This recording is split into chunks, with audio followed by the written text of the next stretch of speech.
So I'm supposed to talk about my inspiration for my writing, what inspires my writing, and it would be I think it would be too easy to say just dreams because it's more than that. There are definitely authors, writers that I kind of look to for uh, like imagery or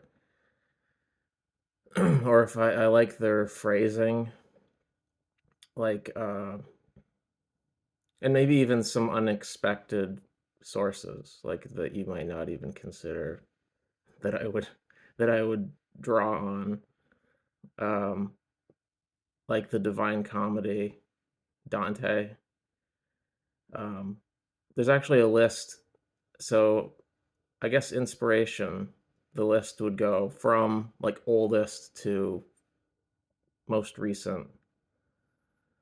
um would be Dante, uh and then Poe, Edgar Allan Poe, obviously, H.P. Lovecraft, um, Lord Dunsany. That's a more recent inspiration. Uh, and then like the living ones would be Neil Gaiman, Patrick Rothfuss, Jerry Holkins, and then I guess Chris Straub. I definitely like his comics. Um, but with Dante, go back to Dante. I have the audiobook of his writing, and I've listened to Inferno a few times, and then I've gotten like a part way into Purgatory or Purgatorio.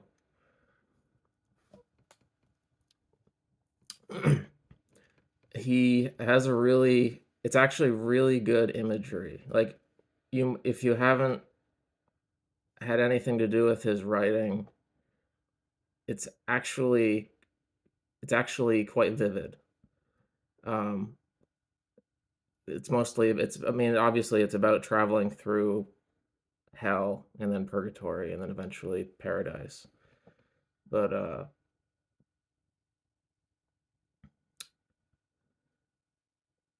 there so Dante is there, and he sees the tormented, and the way that they're being presented is always so specific and with a lot of intent behind what uh how they're being seen, that appeals to me. And like that they're some of them, they're like flung out on like this baked hellish domain. There's a lot of power in his phrasing. I mean, obviously it's Dante, but I stopped at I started listening to Purgatorio and I stopped. I'm not sure why. Um, the image the image that sort of has stuck with me is when they exit hell, and there's sort of this gray cliffside, like a craggy coastline, and then like the in the distance there's the levels of Mount Purgatory that like loom up, and you can see like along the coast there's like these spirits sort of wandering around or arriving in these odd boats. Um, yeah, I love that stuff. And then with Poe, Poe is kind of a hard is. Obviously, he it's his poetry. I feel like a lot of people are inspired by him and don't want to say it. 'Cause it's like, well, obviously, Edgar Allan Poe. Um, I don't have as much to say about Poe. I um, like The Pit and the Pendulum, and I was reading it one time, and I noticed because obviously this guy's at the bottom of the pit, and hell, the bottom of this strange pit, and the pendulum is swinging back and forth, and it's lowering.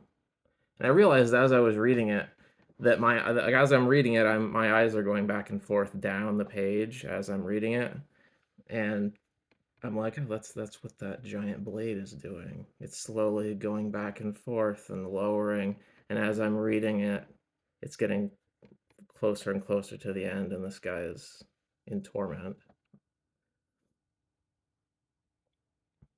Uh, Edgar Allan Poe. What's the next one? I'll talk about Lord Dunsany before H.P. Lovecraft because I think he actually predates Lovecraft. He definitely does because Lovecraft even references Dunsany. I read The King of Elfland's Daughter. That's that's really the only Dunsanian thing I've read. And I noticed that I forget exactly where it is in the story, but there's this description of the landscape. And I was reading it and suddenly something like clicked and I'm like, I have a poem that's kind of in that vein. Like it's an offshoot of something that Lord Dunsany could have written. And immediately I was like, whoa, what's this? Um,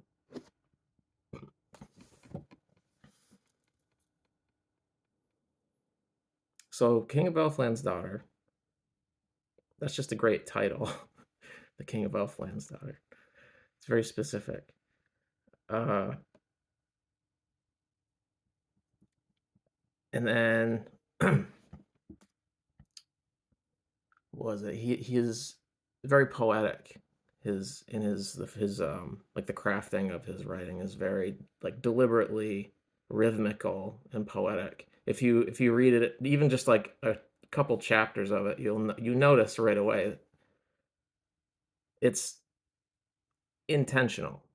Like there are writers who can they're not just telling you about something.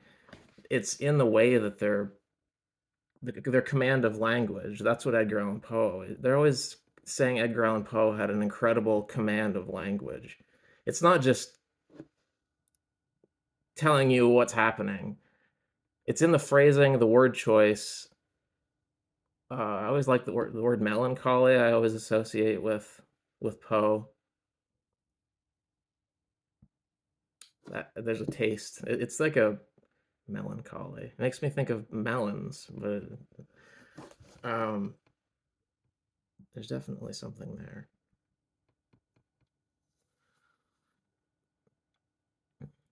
Um, H.P. Lovecraft.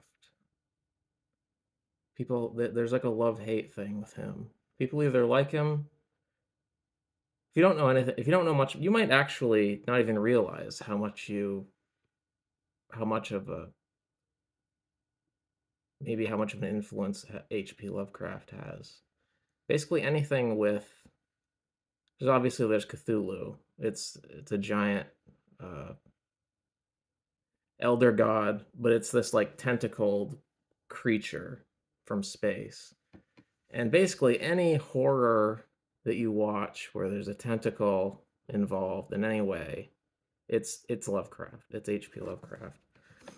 Same thing with his command of language. He had like a really I watched a documentary about Lovecraft.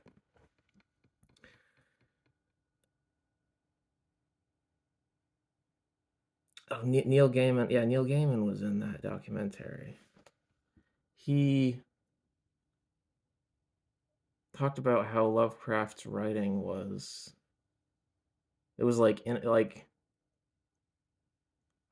he had the command of he obviously has command of language, but he I guess there was something about how he um it was like inefficient or something.